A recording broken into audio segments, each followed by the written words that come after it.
Latest office 2021 download install र activate गर्ने तरिका। यसका लागि तपाईहरुले आफ्नो ब्राउजरलाई ओपन गर्नुहोस्। ब्राउजरमा गएर विन्डोज आइएसओ डाउनलोडर भनेर सर्च गर्नुहोस्। त्यसपछि heidoc.net को अफिसियल वेबसाइटमा क्लिक गर्नुहोस् र क्लिक गरिसकेपछि त्यस वेबसाइटलाई थोरै स्क्रल डाउन गर्नु। त्यसपछि विन्डोज आइएसओ डाउनलोडर.exe भन्ने अप्सनमा क्लिक गरेर त्यस सफ्टवेयरलाई डाउनलोड गर्नु। सफ्टवेयर डाउनलोड भइसकेपछि त्यसलाई ओपन गर्नु र त्यहाँ तपाईले अफिस भन्ने ट्याबमा क्लिक गर्नु। त्यसपछि यदि त्यहाँ अफिस 2021 लाई देखाएको छ भने तपाईले त्यसलाई सिलेक्ट गरेर प्रोडक्ट ल्याङ्ग्वेजमा अफिस 2021 प्रोफेसनल प्लस लाई सिलेक्ट गरेर ल्याङ्ग्वेजमा इंग्लिशलाई सिलेक्ट गर्नुहोस् र त्यसपछि डाउनलोडमा क्लिक गरेर तपाईले अफिस 2021 लाई डाउनलोड गर्न सक्नुहुन्छ। यदि यो भिडियो बनाएको केही समय पछि नै मैले बनाएको भिडियो तपाईहरुले लामो समयपछि हेर्दै हुनुहुन्छ भने त्यस समयमा त्यस सफ्टवेयरमा त्यो अफिस 2021 लाई डाउनलोड गर्ने अप्सन लिस्टेड हुन पनि सक्छ। त्यसैले मैले तपाईहरुलाई यो तरिका बताएको हुँ। अहिले मैले भिडियो बनाउन लागेको समयमा त्यो लिस्टेड छैन। त्यसैले तपाईहरुले आफ्नो ब्राउजरमा गएर heidoc.net भनेर टाइप गर्नुहोस्। heidoc.net भनेर टाइप गर्नुहोस्। त्यसपछि त्यो वेबसाइट खुल्छ। वेबसाइट खुलिसकेपछि त्यहाँ सर्च भन्ने अप्सनमा गएर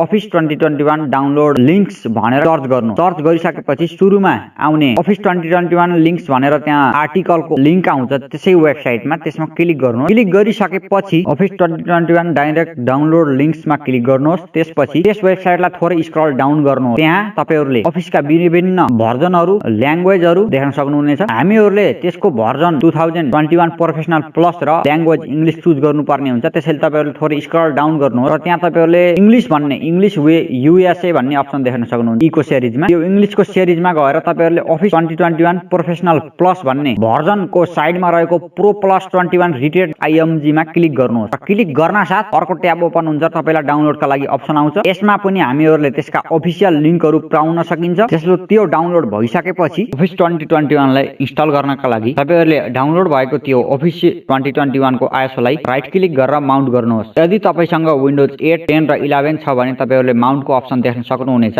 यदि तपाईसँग विन्डोज 7 छ भने तपाईहरुले विनरार भन्ने सफ्टवेयरलाई डाउनलोड गरेर त्यसलाई आफ्नो कम्प्युटरमा इन्स्टल गर्नुहोस्। त्यसपछि त्यस आइएसओ फाइललाई क्लिक गरेर त्यसलाई विनरार सिलेक्ट गरेर विनरारको मद्दतबाट त्यसलाई ओपन गर्नुहोस्। त्यसपछि त्यहाँ एक्सट्र्याक्ट टु को अप्सन आउँछ। त्यसमा क्लिक गरेर तपाईहरुले एउटा लोकेसन चुज गरेर त्यसलाई आफ्नो कम्प्युटरमा एक्सट्र्याक्ट गर्नुहोस्। त्यसपछि एक्सट्र्याक्ट भइसकेपछि तपाईहरुको कम्प्युटरमा जुन माउन्ट गर्दा आएका फाइलहरु देखाउँथ्यो त्यही फाइलहरु तपाईले एक्सट्र्याक्ट गरिसकेपछि देख्न सक्नुहुनेछ। त्यसपछि सेटअपमा क्लिक गर्नुहोस् र केही समयपछि तपाईको कम्प्युटरमा त्यो अफिस 2021 इन्स्टल हुनेछ। त्यो इन्स्टल भइसकेपछि अफिस 2021 लाई एक्टिभेट गर्नका लागि मेरो वेबसाइट madhutechblog.com मा भिजिट गर्नुहोस्। त्यहाँ मैले अफिस 2019 लाई एक्टिभेट गर्ने तरिका सिकाएको छु। सेम तरिकाबाट तपाईहरुले आफ्नो अफिस 2021 लाई पनि एक्टिभेट गर्न सक्नुहुनेछ। त्यसैले डिस्क्रिप्सनमा रहेको वेबसाइटको लिंकमा क्लिक गरेर वेबसाइटमा जानुहोस् र त्यहाँ बताए अनुसारका मेथडहरुलाई फलो गरेर आफ्नो कम्प्युटरमा इन्स्टल गरिएको अफिस 2021 लाई लाइफ टाइम सम्म